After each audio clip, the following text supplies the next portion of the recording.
बिल्कुल ठीक हौसले में है माशाल्लाह, हमेशा की तरह उनकी बड़ी स्पिरिट्स में है, हाई स्पिरिट्स में है। हम सबको इसकी तशवीश है कि इमरान खान साहब पर पहले भी अटैम्प्ट्स हो चुकी हैं और अटैम्प्ट्स को सामने रखते हुए हम सब पाकिस्तान तहरीक इंसाफ से ताल्लुक़ रखने वाले लोग बहुत इस बारे में फ़िक्रमंद हैं, क्योंकि इतने अरसे से उन्हें डिटेंशन में रखा हुआ है। और अगर हम देखते हैं कि मौजूदा जो हुक्मरानों की पॉलिसी है उसके मुताबिक खान साहब की वाक़ई है वो बड़े हौसले में हैं, लेकिन हम सबको इस बारे में काफ़ी तशवीश है। सर, आपका बहुत बड़ा नाम है पाकिस्तान में, आपके स्टूडेंट्स भी हैं जुडिशरी में। खान साहब ने कोई बात नहीं की कि कोई मुज़ाकरात का कोई हल निकाला जाए जिससे जो पार्टी में मुश्किलात है वो दूर हो जाए? देखिए, पार्टीज के दरमियान तो हमेशा बातचीत हो सकती है, बाकी कौन सी किससे बात करनी है ये तो वक्त के साथ साथ ही होगा।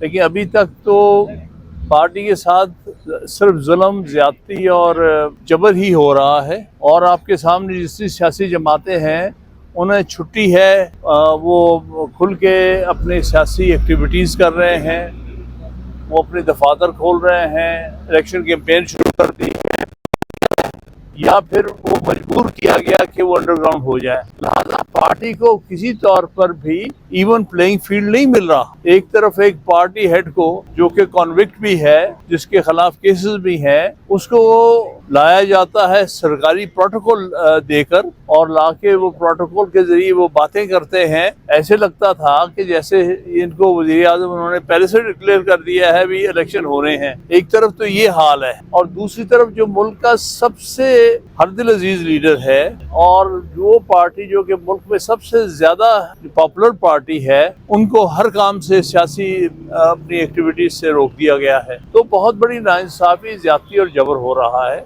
देखिए, हम सबको तशवीश है। हाँ, सब तो हौसले में है, वो तो नहीं कहते, ना कंप्लेन करते हैं, लेकिन हम सब जो सियासी उनके कुलीग हैं, हम सबको ये तशवीश है, क्योंकि उनके पहले भी उनकी ज़िंदगी पर अटैम्प्ट्स हो चुकी हैं और इतने अरसे से जो है उनको पाबंद सलासल रखा हुआ है। तो इसलिए ये सारा पार्टी के वर्कर्स जो है, पार्टी की लीडरशिप जो है, इस बारे में फ़िक्रमंद है। सर, तैयारियां कैसी है सर? इलेक्शंस के लिए तैयारियां कैसी हैं? एक तरफ तो खान साहब जेल में है, तो दूसरी तरफ तो पार्टी की तरफ से कुछ कोशिशें हो रही हैं? देखिए, पार्टी को तो कोई काम करने दिया नहीं जा रहा। उनको भी, उनके मेंबरान भी जो है वो भी खुले आम काम नहीं कर सकते। चेयरमैन को और वाइस चेयरमैन को कैद में रखा हुआ है, तो इसलिए तो बहुत बड़ी नाइंसाफियां हो रही हैं। लेकिन बहर सूरत ये बात हम वाजे कर देना चाहते हैं, जो जितनी चीज़ें है जुल्म और जबर हो, ये पार्टी हर सीट पर इलेक्शन लड़ेगी। पाकिस्तान भर के हर सीट पर हम इलेक्शन लड़ेंगे। आपकी दरख्वास्त मुस्तरद कर दी है इस्लामाबाद हाई कोर्ट ने, और जेल में ट्रायल को आप कैसे देखती हैं एज अ कानूनदान भी, और साइफर केस का मुस्तकबिल क्या देख रहे हैं? देखिए, ये जो साइफर केस है मेरे नज़दीक तो बनता ही नहीं है। ये एक जाली केस है, खामखा का बनाया गया है। इसके पीछे किसी किस्म की भी वाज़े कोई एविडेंस नहीं है। जहाँ तक इस्लामाबाद हाई कोर्ट का फैसला है, हम समझते हैं कि कोई काबिल कदर नहीं है, और उसमें जो चीफ जस्टिस हैं उनका भी रोल कोई इतना अच्छा नहीं रहा। मुसलसल जो है ये चेयरमैन पीटीआई के खिलाफ फैसले दे रहे हैं। लेकिन बहरहाल ये मामला हम इंशाल्लाह सुप्रीम कोर्ट में लेके जाएंगे, और हमें उम्मीद है कि सुप्रीम कोर्ट ने हमेशा ओपन ट्रायल के बारे में कहा है, चाहे वो जजेस का ओपन ट्रायल हो, जैसे सुप्रीम जुडिशल काउंसिल में, उसमें 2018 में शौकत सिद्दीकी का और फरूख इरफान का मैं वकील था, उसमें भी ये फैसला किया था। तो मुझे उम्मीद है कि सुप्रीम कोर्ट अपने पहले फैसलों को मद्देनजर रखते हुए यहाँ भी ओपन ट्रायल के लिए फैसला देगी।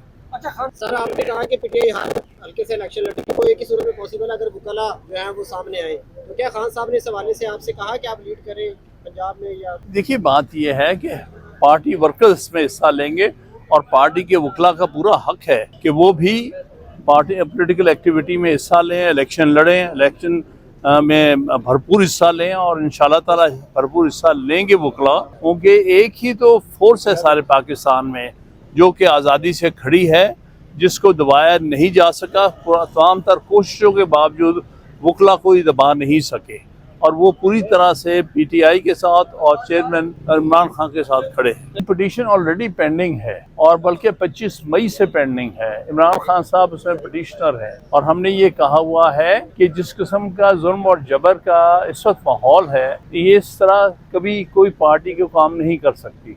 लिहाजा जो लोगों के बुनियादी हकूक हैं, जिसका जो सुप्रीम कोर्ट और हाई कोर्ट जो हैं वही सबसे बड़े डिफेंडर हैं, तो इसलिए हमें इजाज़त दी जाए कि हम पूरी तरह सियासी एक्टिविटीज़ में हिस्सा ले सकें।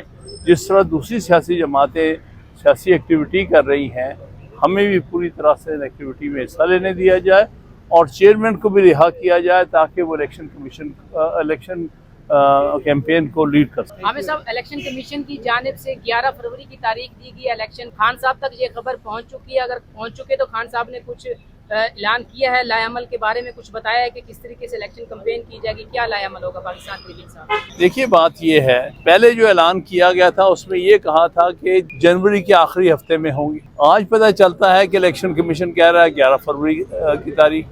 इसका मतलब है इलेक्शन कमीशन की नीयत दुरुस्त नहीं है, अपनी तारीखें बदल रहे हैं बार बार। हालांकि 90 दिन तो 6 नवंबर को पूरे हो रहे हैं। इन्होंने ऑलरेडी आइन की खिलाफ वर्जी की है। 6 नवंबर के बाद कोई भी डेट देना जो है आइन की खिलाफ वर्जी, लेकिन ये अपनी जबान पे भी कायम नहीं है। खुद कह कर के इलेक्शन कमीशन जो है इलेक्शन जनवरी के आखिरी हफ्ते